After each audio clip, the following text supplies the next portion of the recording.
आप सभी लोगों का स्वागत है फिर से एक बार ट्रिक जोन में। आशा करता हूँ आप सभी लोग सही सलामत होंगे। तो चलिए शुरू करते हैं आज का वीडियो, जो कि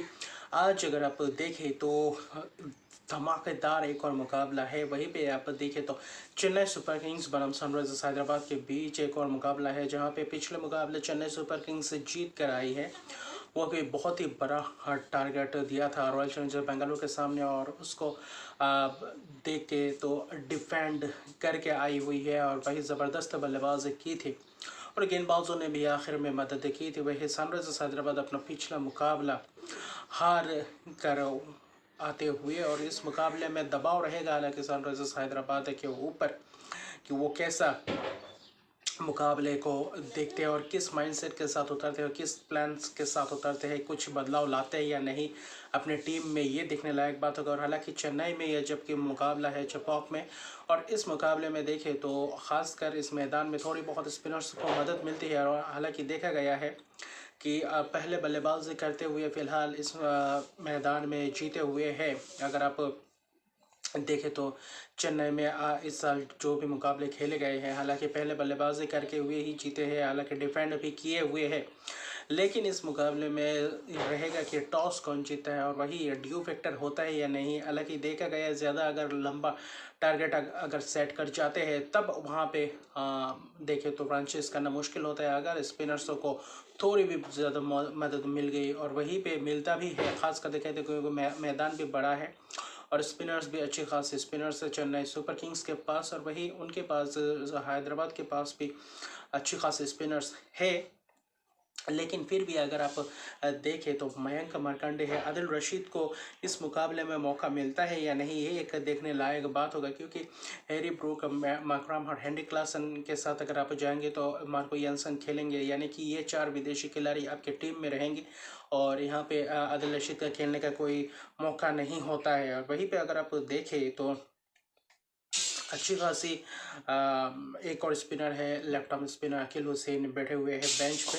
लेकिन वाशिंगटन सुंदर जैसा ऑफ स्पिनर है और वाशिंगटन सुंदर अपने होम ग्राउंड पे खेलेंगे। हालांकि वो तमिलनाडु के खिलाड़ी और चेन्नई में क्या आज प्रभाव डाल पाते या नहीं, क्योंकि राजस्थान की तरफ से अश्विन ने भी खेल कर चेन्नई में अच्छी खासी बल्लेबाजी और गेंदबाजी से विकेट चटकाए थे, और क्या वाशिंगटन सुंदर आज वो कारनामा कर पाएंगे सनराइजर्स हैदराबाद के लिए, ये एक देखने लायक बात होगा। क्योंकि टक्कर दोनों ही टीमों से मिलेगी और ज़बरदस्त टीम है दोनों ही टीम। और यहाँ पे अगर आप देखें तो मुकाबला बहुत ही कड़ा होगा, क्योंकि अभी इस पॉइंट्स टेबल में देखें तो चेन्नई तीसरे नंबर पर है और आज ये मुकाबला जीतने को देखेंगे खासकर, और सनराइजर्स हैदराबाद भी चाहेंगे कि अपना मुकाबला जीते और इस जीत के साथ आगाज़ करें। क्योंकि कुछ मुकाबले हैं जो आप अगर हारते हैं या फिर एक मोमेंटम को लूज़ करते हैं तो वहाँ पे देखें तो फिर से वापसी करना मुश्किल हो जाता है। और वही अगर आप देखें तो पॉइंट्स टेबल भी अभी फ़िलहाल मायने रखेगा, क्योंकि अभी लीग की मिडिल फेज़ आ गई है और जिसमें से अगर आप देखें तो उतने ख़ास अंदाज से वापसी भी नहीं कर पाएंगे अगर आप यहाँ से 2-3 लगातार मैचेस हार जाते हैं। और वही हैदराबाद ने पिछले मुकाबले में जब मुंबई के साथ अगर हारा था, वो देखा था वो मुकाबला, मुंबई ने ताबड़तोड़ अंदाज से बल्लेबाजी की थी और गेंदबाजी भी की थी। हालांकि हैदराबाद हारे थे, लेकिन चेन्नई में क्या चेन्नई को हरा पाएंगे सनराइजर्स हैदराबाद, और Sunrisers Hyderabad Chennai super Kings को चेन्नई के मैदान में अभी तक हराए नहीं सनराइजर्स हैदराबाद ने। और यही एक बात है कि कैसे हरा सकते हैं या नहीं, ये देखने लायक बात होगा। और उनके पास भी एक चैलेंज रहेगा उनके सामने। और चेन्नई सुपर किंग्स का दिक्कत यह है कि उनके बल्लेबाज तो पूरी तरीके से अपनी बल्लेबाजी में पूरी तरीके से निभा रहे हैं रोल जो दिया गया है और आखिर तक बल्लेबाजी है, लेकिन गेंदबाजी में हालांकि सिसांदा मगाला, ड्वेन प्रेटोरियस अगर ने जो 4 ओवर्सेस खिलाते हैं उसके बाद वो बेंच पे रह जाते हैं। वहीं पे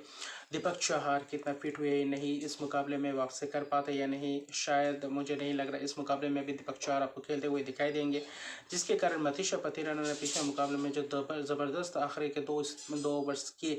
बहुत ही ज़बरदस्त रहा। और रॉयल चैलेंजर बेंगलुरु में और बेंगलुरु के मैदान में वहाँ पे क्या शानदार यॉर्कर भी देखने को मिला, और बहुत ही खूबसूरत अंदाज से वो युवा खिलाड़ी ने पूरी तरीके से चेन्नई को इस मुकाबले में वापसी करवाई। और आखिर में तुषार देशपांडे ने भी अच्छी खासी गेंदबाजी की थी।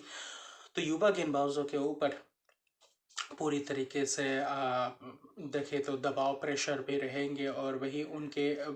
पर रिस्पॉन्सिबिलिटी रहेंगे, क्योंकि इस मुकाबले में भी वही यंगस्टर के साथ जाएंगे। मनीषा पथेरना, महेश टिक्षाना को अच्छी तरीके से अगर स्पिन करते हैं महेश टिक्षाना और अगर विकेट भी चटका जाते हैं तो बहुत ही और भी ज़्यादा फायदेमंद साबित होगा चेन्नई सुपर किंग्स के लिए। हालांकि स्पिनर्स की बात करें, बल्लेबाजों की बात करें तो उतना ख़राब नहीं है, बहुत ही अच्छा चल रहा है चेन्नई सुपर किंग्स का। लेकिन तेज़ गेंदबाजी की जब बात करते हैं तो थोड़ी बहुत वहाँ पे इनएक्सपीरियंस दिखाई देता है, और वो इन एक्सपीरियंस और युवा गेंदबाजों के साथ महेंद्र सिंह धोनी कैसे रोल प्ले करवाते हैं, उनसे कैसे कब कब उनको यूज़ करते हैं ये देखने लायक होता है, कैसे उनसे खेल निखार कर लाते हैं। यही एक बड़ा चैलेंज है चेन्नई सुपर किंग्स के सामने, और इस मुकाबले में आशा करता हूँ कि बहुत ही ज़बरदस्त टक्कर देखने को मिले। और वही सनराइजर्स हैदराबाद भी देखेंगे अपने मुकाबले को जीतना, क्योंकि अभी उनका भी ज़्यादा आगे बढ़ा नहीं, 5 मुकाबले में 3 हार चुके, 2 जीते से 4 पॉइंट, तो वो भी इस मुकाबले को जीतने को देखेंगे। और वही अगर आप देखें तो सनराइजर्स हैदराबाद के जो मयंक अग्रवाल है, मयंक अग्रवाल, राहुल त्रिपाठी, उनको थोड़ी और तेज़ी से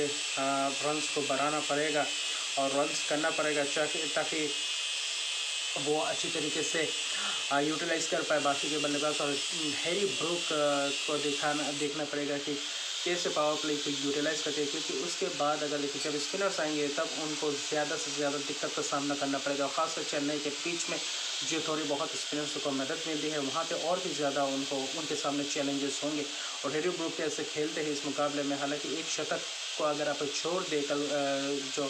कोलकाता के खिलाफ आया था उसको छोड़ दे तो बाकी के मुकाबले में वो ख़ास अंदाज में लगे नहीं, और शतक भी बनाए, लेकिन स्पिनर्स के सामने उस दिन उतने थोड़े बहुत देखे तो उतने कंफर्टेबल रहते नहीं, और जिसके कारण अगर आप देखें तो बहुत ही मुश्किल होगा इस पिच पे खेलना और कैसा प्रदर्शन करते हैं आज के मुकाबले में, क्योंकि आपके शुरुआती के ओपनर्स अगर आपको अच्छी तरीके से शुरुआत नहीं दे पाते तब आने वाले बल्लेबाजों के लिए थोड़ी बहुत दिक्कत रहता है, भले ही आपके पास कितना भी दब क्यों न रहे। और सनराइजर्स हैदराबाद की ये थोड़ी बहुत दिक्कत है। और गेंदबाजी में क्या आज उमरान मालिक को मौका मिल सकता है, ये एक देखने लायक बात होगा। नटराजन, भुवनेश्वर कुमार, और वही अगर आप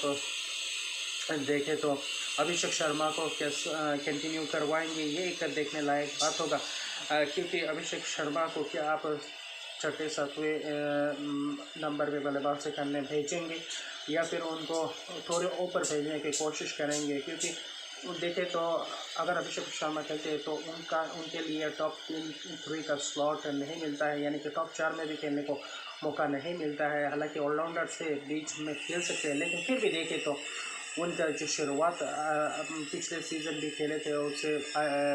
देखें तो वहाँ पे भी अच्छी खासी बल्लेबाजी की थी, सलामी बल्लेबाजी करते हुए, और यहाँ पे थोड़ा बहुत मुश्किल और क्या थोड़े बहुत चेंजेस ला सकते हैं सनराइजर्स हैदराबाद, ये देखने लायक बात। अगर अब्दुल समाद को as a impact player use करते हैं ये भी एक सोचने लायक बात होगा, क्योंकि उतने लय में अभी फ़िलहाल दिखे नहीं वो भी अगर आप देखें तो। और वही आकाश सिंह और तुषार देशपांडे, आकाश सिंह की जो लेफ्ट हैंड तेज़ गेंदबाज है उनके आते ही थोड़े बहुत फ्लेक्सिबिलिटी आई है तेज़ गेंदबाज चेन्नई में, लेकिन वही देखेंगे तो यही युवाओं के साथ जाना पड़ेगा चेन्नई सुपर किंग्स को अगर इस मुकाबले को जीतना है तो। और वही युवा गेंदबाज कैसे रोल प्ले करते हैं, किस कंसिस्टेंसी के साथ गेंदबाजी करते हैं, ये देखने लायक बात होगा। प्रेशर में कैसे गेंदबाजी करते हैं, प्रेशर को कैसे हैंडल करते हैं और डिफेंड कर पाते हैं, यानी ये देखने लायक बात होगा, क्योंकि एक मुकाबले के बाद अगर ये काम अगर आपके युवा गेंदबाज, इनएक्सपीरियंस गेंदबाज लगातार ऐसे प्रेशर में आपको मैच निकाल कर देंगे तो और भी ज़्यादा उनके लिए भी अच्छा होगा, टीम के लिए भी अच्छा हो। तो ये मुकाबला ज़बरदस्त होगा, और देखते हैं चेन्नई सुपर किंग्स के घर में आकर उनके घर में हराना बहुत ही मुश्किल होता है सनराइजर्स हैदराबाद के लिए, और भी ज़्यादा मुश्किल हुआ है। और इस क्या आज के दिन वो रिकॉर्ड बदल पाएंगे, क्या Sunrisers Hyderabad Chennai super Kings को टक्कर देकर अपना पहला जीत हासिल कर पाएंगे चेन्नई में, और वही चेन्नई सुपर किंग्स की अपना रिकॉर्ड बरकरार रखेगी, ये देखने लायक बात होगा। और अपना ये जो जीत का सिलसिला बरकरार रख पाएंगे ये भी एक देखने लायक बात होगा। तो अभी फ़िलहाल देखें तो प्रेडिक्शन की तरफ रुक करते हैं, तो आज का प्रेडिक्शन इस मुकाबले में, हालांकि एक ही मुकाबला है तो प्रेडिक्शन देखते हैं कौन है आज के विजेता हो सकते हैं और कौन आज किसके साथ में आज जाना पसंद है, तो आपके स्क्रीन के सामने ये है। जी हाँ, आज मेरा प्रेडिक्शन चेन्नई सुपर किंग्स की तरफ भी रहेगा, क्योंकि थोड़ी बहुत मजबूती प्रदान देते हैं बल्लेबाजी में, और ख़ासकर गेंदबाज स्पिनर्स भरपूर है उनके पास, और अच्छी तरीके से उनको भली भांति जानते हैं अपने पिच को, और उसके लिए मुश्किल खड़ा करेंगे। हालांकि सनराइजर्स हैदराबाद के सामने, हालांकि पेस गेंदबाज में देखें तो थोड़ी बहुत इनएक्सपीरियंस है, लेकिन फिर भी पिछले मुकाबले में जो कॉन्फिडेंस मिला होगा उस कॉन्फिडेंस के साथ इस मुकाबले में भी अच्छी प्रदर्शन करेंगे। महेश पथिराना और वही तुषार देशपांडे भी अच्छी खासी गेंदबाजी करते हुए आए हैं, तो अच्छी खासी मुकाबला देखने को मिलेगा। और हैदराबाद क्या थोड़े बहुत दिख रहा है इस मुकाबले में, थोड़ी बहुत हल्के दिख रहे हैं, लेकिन क्या परफॉर्मेंस से एक दो बल्लेबाज से आपका परफॉर्मेंस आएगा, लेकिन टॉप ऑर्डर से वही रन्स चाहिए, थोड़ी तेज़ गति से रन्स चाहिए सनराइजर्स हैदराबाद को अगर इस मुकाबले में, और ज़्यादा से ज़्यादा रन्स बटोरना पड़ेगा, क्योंकि उनके पास अच्छे खासे गेंदबाजी है, जो गेंदबाज पूरी तरीके से हावी हो सकते हैं चेन्नई सुपर किंग्स के बल्लेबाजों के सामने। और कैसा मुकाबला दोनों ही टीम खेलेंगे और किस माइंडसेट के साथ उतरेंगे, और कौन स्पिनर्सों के साथ ही शायद दोनों ही टीम चाहेंगे। तो ये मुकाबला आज रात को खेला जाने वाला है शाम के 7:30 बजे। तो इस मुकाबले के बाद आपके साथ एक और रिव्यू लेकर आऊँगा। तो अभी के लिए अगर अभी तक मेरे चैनल को सब्सक्राइब नहीं किया तो मेरे चैनल को सब्सक्राइब कर दीजिए, लाइक शेयर कमेंट जरूर कीजिए। तब तक के लिए गुड बाय।